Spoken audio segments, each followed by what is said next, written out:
Buenas tardes, mi nombre es Lizeth Fernanda Calvera Jiménez, semestre séptimo A de la asignatura Remación Ambiental, y la técnica que me correspondió fue el enjuague e inundación de suelos. Bueno, para empezar a hablar de esta técnica, corresponde al número 11, eh, y es importante tener en claro los diferentes resúmenes acerca de esa técnica. Entonces aparecen dos palabras claves. Nos vamos a los libros, lo asocian a una tecnología que va a tener como objetivo principal la descontaminación. Su aplicación es in situ, en el lugar de estudio, se va a basar en suelos y va a tratar todo tipo de contaminantes, especialmente los que son inorgánicos. Bueno, para tener en cuenta qué es la anegación, qué sería la inundación de suelos y qué se va a efectuar diferentes soluciones acuosas, que sería el agua como disolvente. La descripción de esta técnica lo asocia en diferentes palabras claves. Lo primero que debemos tener en cuenta es de que grandes cantidades de agua que van a tener algún aditivo se aplican o se inyectan en el suelo. Y eso va a aumentar el nivel de agua que se cuenta pues en la zona contaminada. Lo interesante es de que se va a dar un sistema de inundación que va a permitir esa extracción y va a haber un tratamiento de agua contaminada. Todo esto va a favorecer eh, el paso de los diferentes contaminantes del suelo hacia ese cuerpo de agua. Bueno, para entender las características de esta técnica, sería, ¿con qué otro nombre lo podemos conocer? Con el enjuague enjuague del suelo in situ, en inglés flushing. Además, existen diferentes palabras como asociarlo con una inyección directa o inundación del suelo con agua. Algo que también tenemos que tener en claro son las diferentes características que presenta la técnica.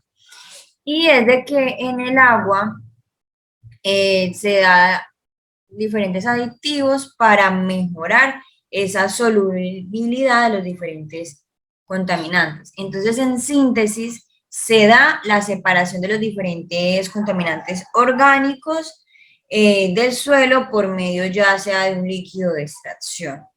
Entonces, para ejemplificar, tenemos estas dos imágenes. En la primera de ellas, el análisis es de que se da la disolución del enjuague, entonces va a aumentar ese movimiento de contaminantes y va a aumentar diferentes solubilidades y reacciones químicas. Se va a dar el agua o más aditivos y van a cambiar de acuerdo al tipo de contaminante. Y en la siguiente imagen se presenta diferentes listas de compuestos que se usan generalmente. Por ejemplo, digamos, con un enjuague de suelo in situ van a haber resultados óptimos en lugares donde hay espacios en el suelo y va a permitir esa disolución de este enjuague, además de que se va a dar, digamos, como sabemos, existen los diferentes tipos de suelo, entonces hay limo, arena y arcilla, de acuerdo a la textura. Entonces, si hay un suelo que tiene un alto porcentaje de limo, la solución de enjuague no va a poder desplazarse fácilmente de su interior. Entonces, obviamente, ahí tenemos que tener en claro el suelo que se está tratando y todas estas características de acuerdo al tipo de contaminante. Eso es lo que también tenemos claro. Aquí se presenta otro esquema que nos va a permitir relacionar qué sucede con esta técnica, ya sea en la vida cotidiana al momento de que se aplique en ese suelo. Entonces, este sería básicamente un sistema típico y se evidencia que hay una extracción de contaminantes. Bueno, acá tenemos las diferentes aplicaciones y contaminantes tratados. Entonces vemos que están diferentes compuestos inorgánicos, también se van a tratar todo tipo. Pues lo más general que se da son en los pesticidas. Entonces vemos la relación entre aplicación y contaminante. Como todo existe algo positivo y negativo. Lo principal ventaja es en función del costo, ya que se puede reducir la cantidad de ese material. Pero la desventaja en cuestión son los costos en separación o el tratamiento para fluidos, ya que pues se puede aumentar el total de esa energía. Y con la estimación de los costos a través de un programa de ingeniería de software, entonces ese programa permitió establecer todo esto. Entonces, lo principal es de que el costo puede variar entre 23 a $63 por metro cúbico. El tiempo empleado va a requerir de un costo de entre 20 a 200 y obviamente se da para tecnologías de corto y mediano plazo. La bibliografía que utilicé fue acerca de las diferentes tecnologías y suelos sedimentos de rocas y lodos, y obviamente fue un resumen, síntesis de esta técnica que es muy importante para poder tratar esos suelos contaminados. Gracias. Buenos días, soy María Fernanda Reynoso y voy a hablar sobre la remediación electrocinética. Esta es un tipo de remediación de descontaminación y se lo realiza in situ. Esta es una tecnología que actualmente se encuentra en desarrollo y que además aprovecha las propiedades conductivas del suelo, y su objetivo es el de separar y de extraer los contaminantes, ya sean estos orgánicos e inorgánicos como los metales, de suelos, lodos y sedimentos. Todo esto pues con el uso de un campo eléctrico que permite remover las especies cargadas. Está enfocada al mejoramiento de la remoción y el tratamiento sin la necesidad de que exista una remoción en sí.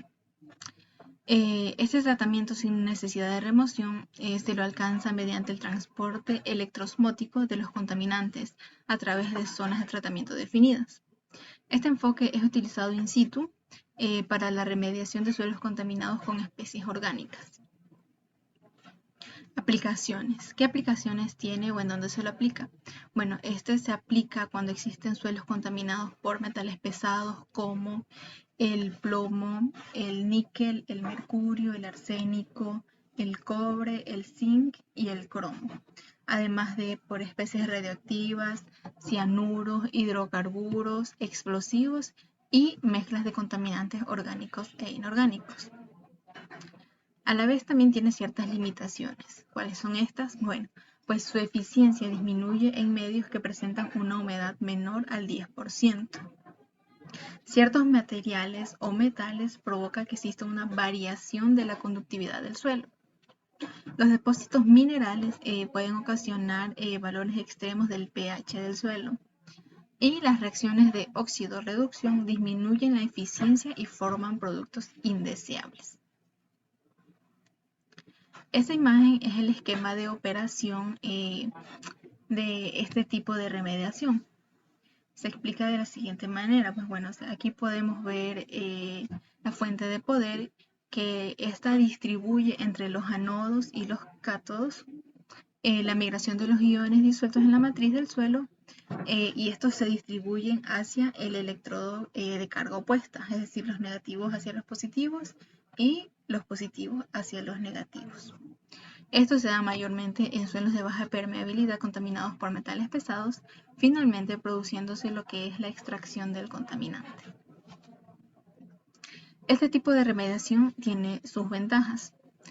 La primera de ellas es que es un método eficaz para la recuperación de los contaminantes iónicos, los cuales se encuentran generalmente absorbidos en partículas del suelo, no estando naturalmente disponibles para la eliminación mediante la acción de arrastre de las aguas subterráneas. Además, también es eficaz para inducir el movimiento del agua, los iones y los coloides en suelos de baja permeabilidad. Y en la actualidad no existe otro método in situ que se utilice para remediar la contaminación por metales pesados en zona no saturada de suelos. A la vez también presenta pues desventajas, siendo una de estas pues que se encuentra limitado por la solubilidad del contaminante y la desorción de los contaminantes de la matriz del suelo. Las condiciones ácidas y la descomposición electrolítica pueden producir la corrosión del material del ánodo. La ruta de migración de los contaminantes inducida por los electrodos puede ser demasiado larga o puede haber zonas de estancamiento entre los pozos, en donde la tasa de migración es particularmente lenta, lo que da como resultado una remediación incompleta. Además, la heterogeneidad o anomalías en el subsuelo puede reducir la eficiencia de la remoción. Y la precipitación de especies en las cercanías del cátodo puede ser un obstáculo para el proceso. Lo que viene siendo los costos estimados, pues bueno, los costos en este tipo de remediación dependen de varios factores, los cuales son primero el suelo a tratar, la conductividad, el tipo de contaminante y el tipo de diseño que se requiera para el tratamiento, por lo cual se estima un costo aproximado de $117 por metro cúbico que se vaya a utilizar. Muchas gracias. Cordial saludo. Estudio en la Universidad Técnica Estatal de Quevedo, Facultad de Ciencias de la Ingeniería Ambiental. Mi nombre es Lina Maribel Verde Soto Guamán. El tema del día de hoy es inyección de aire comprimido. Tiene como objetivo separar los contaminantes disueltos en el agua en forma de vapor. La inyección de in situ de aire comprimido a través de los pozos volatilizados los contaminantes disueltos en el agua subterránea y provoca su desplazamiento en forma de vapor hacia la zona no saturada, proveniendo también la degradación al aumentar las concentraciones superficiales del oxígeno. El aire contaminado que migra en la zona no saturada debe ser extraído, depurado en superficies generantes con filtros de carbón activo. La extracción de aire, esta técnica está indicada para tratar los suelos y aguas subterráneas contaminadas con solventes, clorados, sustancias volátiles y semivolátiles de bajo peso molecular como el chileno, el benceno, el tolueno, entre otros. Las tecnologías de saneamiento. Tenemos la tecnología, descripción y aplicación. La extracción del aire del suelo. Se aspira a través de los pozos creando un gradiente de presión, concentración para la extracción de volátiles en la fase gaseosa. Inyección de aire comprimido. La inyección de aire a elevado caudal en la zona saturada, favoreciendo la separación de los contaminantes presentes en la fase líquida mediante la evaporación o la volatilización. Pozos de recirculación. Se induce una recirculación in situ del agua subterránea a la vez que se lleva a un proceso de stream para la volatilización de contaminantes. La extracción de agua para el tratamiento mediante la instalación de las técnicas de extracción de agua subterránea entre el pozo, el drenaje y las zanjas, se trata de la misma superficie. Eliminación de la fase no acuosa pesada. Extracción mediante los pozos de contaminantes en la fase libre más denso en el agua. Lavado de los suelos ex situ. Los contaminantes adheridos en las partículas finas del suelo se separan en un medio acuoso. El agua de lavado puede llevarse agentes quelantes, ajustes de pH y surfactantes para facilitar la eliminación de los compuestos orgánicos metales pesados. Aquí tenemos lo que es la ventaja y desventaja entre el suelo y el agua. Crear un sistema cerrado no es afectado por condiciones externas efectivas para una gran variedad de contaminantes del suelo.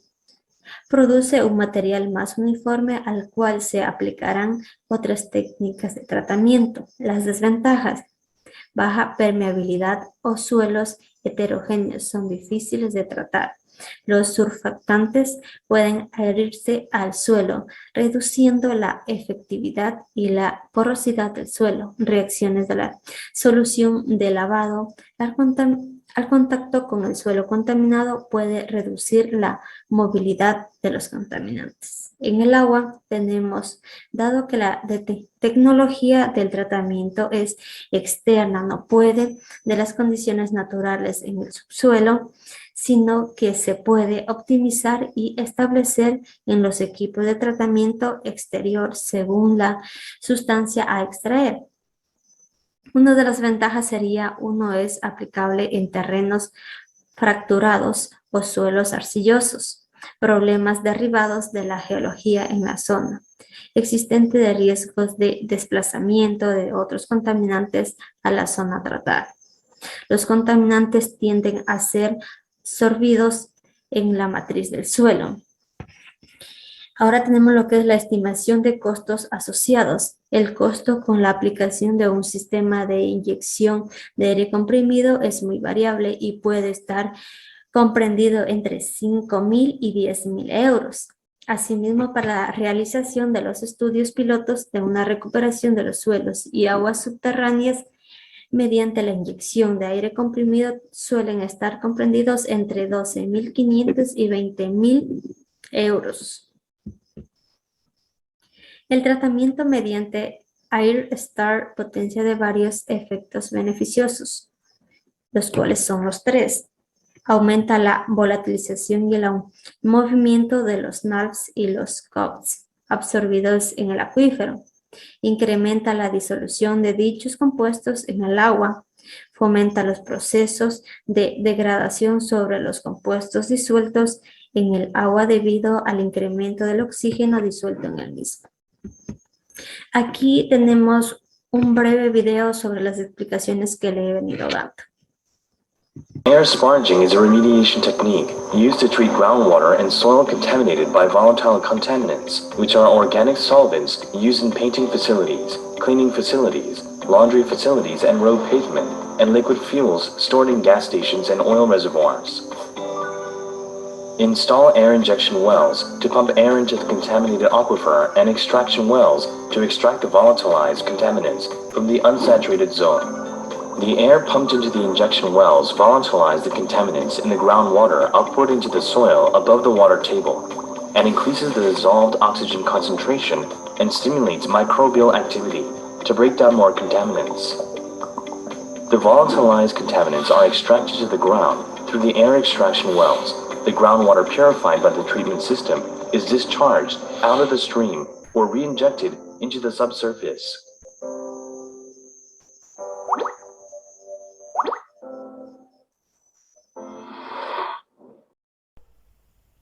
Humedales artificiales.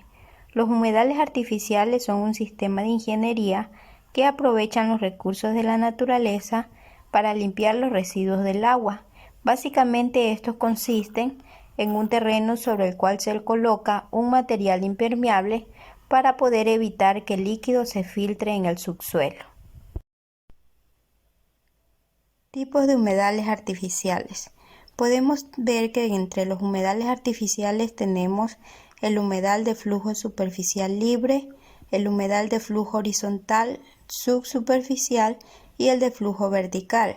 Como vemos en la imagen, los tipos de humedales artificiales pueden ser de flujo superficial y el de flujo subsuperficial. Este último se puede dividir o se puede dar entre dos maneras, tanto de forma vertical como de forma horizontal. Vamos a continuación a describir o a mencionar los componentes de un humedal artificial. En este caso tenemos tres componentes. El primero es un sustrato o material granular. El segundo componente es la vegetación y el tercer componente el agua a tratar o influente. El primero sirve de gran soporte a la vegetación ya que permite la fijación de la biopelícula bacteriana que interviene en la mayoría de los procesos de eliminación de los contaminantes presentes en las aguas a tratar. El segundo componente de la vegetación es principalmente compuesta por macrófitas. Estas son emergentes que contribuyen a la oxigenación del sustrato a nivel de la rizósfera y también a la eliminación de nutrientes por la absorción o la extracción y al desarrollo de la biopelícula bacteriana. El último componente tenemos el agua a tratar o influente. Esta circula a través del sustrato de la vegetación. Las ventajas de los humedales artificiales. Primero, tenemos el consumo energético nulo debido a que es el proceso de la depuración que realizan las plantas. También tenemos la integración ambiental excelente porque constituye edificios y máquinas por una plantación de macrófitas. También tenemos otra ventaja que es la disminución de olores, ya que esta destaca que los humedales de flujo subsuperficial, el agua no está en el contacto con la atmósfera. Otra de las ventajas tenemos la facilidad de la explotación. Estas reducen las averías al carecer